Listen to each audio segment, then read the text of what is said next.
Hi hello എല്ലാവർക്കും നമസ്കാരം. Jithin K Jose സംവിധാനം ചെയ്ത് ജിതിൻ കെ ജോസും ജിഷ്ണു ശ്രീകുമാറും തിരക്കഥ എഴുതി മമ്മൂട്ടി കമ്പനി പ്രൊഡ്യൂസ് ചെയ്ത് മുജീദ് മജീദ് മ്യൂസിക് ചെയ്ത് മമ്മൂക്ക പ്രതിനായക സ്ഥാനത്തും വിനായകൻ നായക സ്ഥാനത്തും എത്തിയിട്ടുള്ള ഒരു അടിപൊളി മൂവിയാണ് കളങ്കാവൽ. കളങ്കാവൽ കണ്ടു. അതിൻ്റെ റിവ്യൂമായിട്ടാണ് ഞാൻ നിങ്ങളുടെ മുൻപിലോട്ട് എത്തിയിട്ടുള്ളത്. എന്താ പറയുക, ഇതൊരു സ്ലോ ബേസ് മൂവിയാണ്. ഭയങ്കര ഫാസ്റ്റായിട്ടുള്ള മ്യൂസിക്കും അതിനനുസരിച്ചുള്ള എന്താ പറയുക ഡയലോഗ്സും ഒന്നുമല്ല ഈ സിനിമ. ഇത് വളരെ ഗ്രാഫ് കുറഞ്ഞ് സ്റ്റാർട്ട് ചെയ്ത് പതിയെ പതിയെ പതിയെ പതിയെ അതിൻ്റെ ഗ്രാഫ് ഇങ്ങനെ കയറി കയറി കയറി വരും. ഏറ്റവും അവസാനം ഒരു പീക്ക് ലെവലിൽ നമ്മളുടെ സിനിമ പ്രേക്ഷകനെ, സിനിമ ആസ്വാദകനെ കൊണ്ടിങ്ങനെ എത്തിക്കും.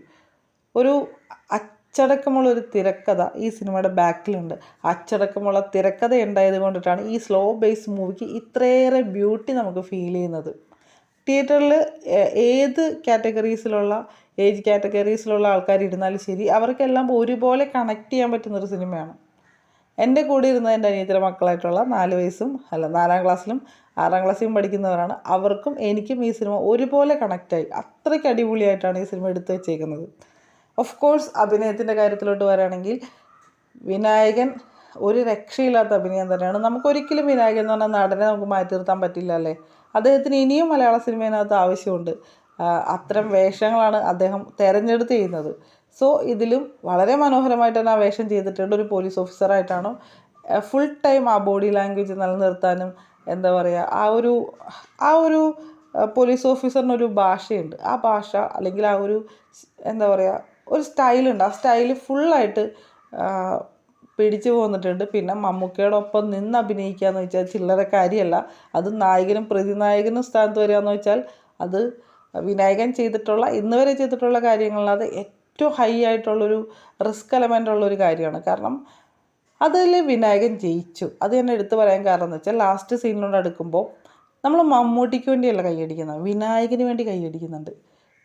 നമ്മൾ എഴുന്നേറ്റ് നിന്ന് വിസിലൂതി കൈയടിക്കുന്ന സീൻ ഉണ്ടാവുന്നത് വിനായകൻ എന്ന് പറഞ്ഞ നടൻ അത്രത്തോളം ഉയർന്ന രീതിയിനകത്ത് ആ പെർഫോമൻസ് ചെയ്തുകൊണ്ടിട്ടാണ്. അതിൻ്റെ ഒപ്പം നമ്മൾ എടുത്ത് പറയണം, അങ്ങനെ ഒരു സ്പേസ് മമ്മൂട്ടി എന്ന് പറയുന്ന ഗ്രേറ്റ് ആക്ടർക്ക് കഴിഞ്ഞു എന്നുള്ളത് കൊണ്ടിട്ടാണ്. വേറൊരു ആക്ടറോ അത് ഏത് ഇൻഡസ്ട്രിയിലാണെങ്കിലും ആ ഒരു ആക്ടർ ചെയ്യില്ല. തനിക്ക് മുകളിൽ കൈയടിക്കാനുള്ള സ്പേസ് ഉണ്ടെന്ന് ഇത്രയും നാളത്തെ അഭിനയം കൊണ്ടിട്ട് മനസ്സിലാകുന്ന ഒരു വ്യക്തിയാണ് മമ്മൂക്ക. ആ മമ്മൂക്ക അവിടെ ഒരു രീതിയിനകത്തും തൻ്റെ സ്റ്റാർഡമോ ഒന്നും യൂസ് ചെയ്തിട്ടില്ല. ആ ക്യാരക്ടറായിട്ട് നിന്ന് വിനായകൻ ആ സ്പേസ് കൊടുത്തിട്ടുണ്ട്. നമ്മൾ മമ്മൂട്ടീനെ കൺഗ്രാറ്റ്സ് ചെയ്യണം ആ ഒരു കാര്യത്തിൽ. ഇന്നും അദ്ദേഹത്തിൻ്റെ ഉള്ളിൽ അഭിനയത്തിനോടുള്ള വെറി ഉണ്ടായിക്കൊണ്ടിരിക്കുക. മമ്മൂക്കയിലോട്ട് വന്നാൽ മമ്മൂക്കയിലെ ഏറ്റവും പ്രധാനപ്പെട്ട കാര്യം എന്ന് വെച്ചാൽ ഈ സ്ലാങ് പിടിക്കുമ്പോൾ അത് ഒരു സ്ഥലത്ത് നമുക്ക് ഏച്ചുകെട്ടലായിട്ട് തോന്നില്ല. തിരുവനന്തപുരം സ്ലാങ്ങാണ് എടുത്തിട്ടുള്ളത്. അതും മാർത്താണ്ഡ സൈഡായിട്ടുള്ള തിരുവനന്തപുരം സ്ലാങ്ങാണ്. അതിങ്ങനെ എൻ്റെ ആ ഒരു ഭാഷ കൈകാര്യം ചെയ്തിട്ടുണ്ട്. ബോഡി ലാംഗ്വേജ്, എക്സ്പ്രഷൻസ് ഒരു രക്ഷയില്ല മോനെ. ഒരു സ്ഥലത്തും ഡ്രോപ്പ് ഔട്ട് ചെയ്തിട്ടില്ല.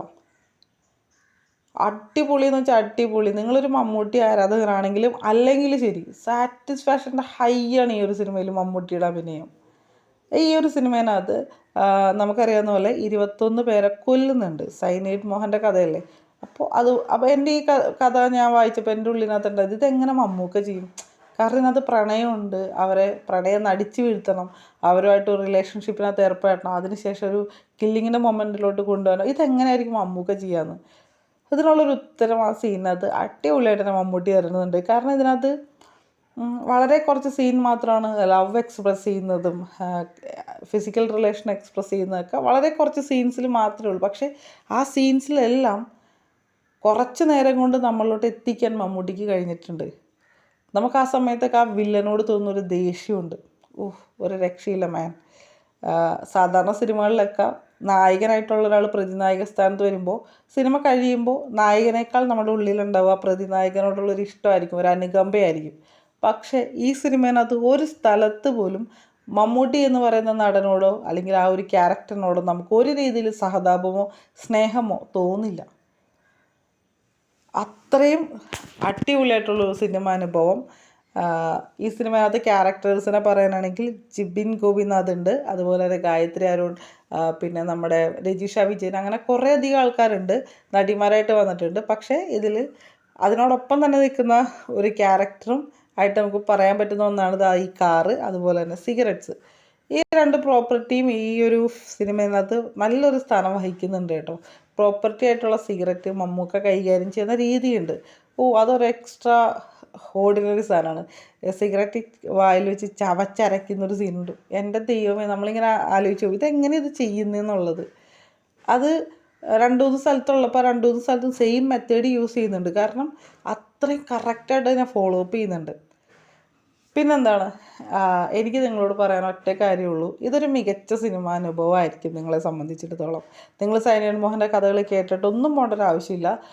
ഈ സിനിമ ഒരു സ്പൂൺ സ്പീഡിങ്ങും അല്ല, നമുക്ക് മനസ്സിലാകുന്ന രീതിയിനകത്ത് കറക്റ്റായിട്ടുള്ള കാര്യങ്ങൾ പറഞ്ഞു പോകുന്നുണ്ട്. 2005 നടക്കുന്ന കഥയാണ്. അതുകൊണ്ട് തന്നെ ആ ഒരു സ്ക്രീൻ കാണാനായിട്ട് അതിലുള്ള എല്ലാ പ്രോപ്പർട്ടീസും 2005 കാലഘട്ടങ്ങളിൽ തന്നെയായിട്ട് നമുക്ക് ഫീൽ ചെയ്യും കേട്ടോ. അതിലൊന്നും നമുക്കൊരു മാറ്റവും ഫീൽ ചെയ്യില്ല. ഇതിൻ്റെ വിഷ്വലും കാണാൻ നല്ല രസമായിരുന്നു. കുറേ സ്ഥലത്തൊക്കെ മലകളും അതുപോലെ കടലും ഒക്കെ വരുന്നുണ്ട്. ആ സ്ഥലത്തെല്ലാം നമുക്കൊരു പ്രത്യേക ഒരു ഫീൽ അനുഭവപ്പെടുന്നുണ്ട്. ഉറപ്പായിട്ടും മമ്മൂട്ടി കമ്പനി പ്രൊഡ്യൂസ് ചെയ്ത സിനിമയല്ലേ, ക്വാളിറ്റിയിൽ ഒരു കുറവും വരുത്തില്ല എന്നുള്ളത് 100% നമുക്ക് ഗ്യാരണ്ടിയിൽ പറയാൻ പറ്റുന്നൊരു കാര്യമാണ്. പിന്നെ നമ്മൾ എടുത്തു പറയുന്നുള്ളൊരു കാര്യം എന്ന് വെച്ചാൽ, എപ്പോഴും ഞാൻ പറയും, അച്ചടക്കമുള്ളൊരു തിരക്കഥ ഉണ്ടാകുമ്പോഴാണ് ഒരു സിനിമയ്ക്ക് ബ്യൂട്ടി ഉണ്ടാവുക. അത് ഈ സിനിമയിനകത്ത് നമ്മുടെ ഈ ജിതിൻ കെ ജോസിനും അതുപോലെ തന്നെ ജിഷ്ണു ശ്രീകുമാരനും കഴിഞ്ഞിട്ടുണ്ട്. അവരുടെ ആ ഒരു അച്ചടക്കം ആണ് ഈ സിനിമയുടെ ഏറ്റവും ഹൈലൈറ്റ്. നമ്മുടെ തിരക്കഥാകൃത്ത് കൂടിയായിട്ടുള്ള ആൾ തന്നെയാണ് സംവിധാനം ചെയ്തിട്ടുള്ളതുകൊണ്ട് ആ വിഷ്വലൈസേഷൻ അടിപൊളിയാണ്. അപ്പോൾ നിങ്ങളൊരു സിനിമാ പ്രേമിയാണെങ്കിൽ നിങ്ങളിത് തിയേറ്ററിൽ പോയി തന്നെ കാണാം. ഇങ്ങനെയുള്ള സിനിമകൾ വിജയിക്കുക എന്നുള്ളത് നമ്മുടെ കൂടി ആവശ്യമാണ്. സോ ഓൾറെഡി ഈ സിനിമയ്ക്ക് നല്ല രീതിയിലുള്ള പോസിറ്റീവ് റെസ്പോൺസ് ഉണ്ട്. എങ്കിലും ഞാൻ പറയുകയാണ്, നിങ്ങൾ ഒരു രീതിയിനകത്തും ഇതൊരു OTT പ്ലാറ്റ്ഫോമിലോ TV-യിലോ കാണാൻ നിൽക്കാതെ നിങ്ങളിലെ സിനിമ ആസ്വാദനെ തൃപ്തിപ്പെടുത്താനാണെങ്കിൽ നിങ്ങളിത് തിയേറ്ററിൽ പോയി തന്നെ വാച്ച് ചെയ്യുക. Thank you for watching. ഇഷ്ടപ്പെട്ടാൽ ലൈക്ക് ചെയ്യുക, കമൻറ്റ് ചെയ്യുക, ഷെയർ ചെയ്യുക. കൂടുതൽ സിനിമാ വിശേഷങ്ങളുമായിട്ടും മറ്റു കാര്യങ്ങളുമായിട്ട് വീണ്ടും വരാം. ബൈ. സബ്സ്ക്രൈബ് ചെയ്യുന്ന കാര്യം പരിഗണിക്കാം കേട്ടോ. ബൈ.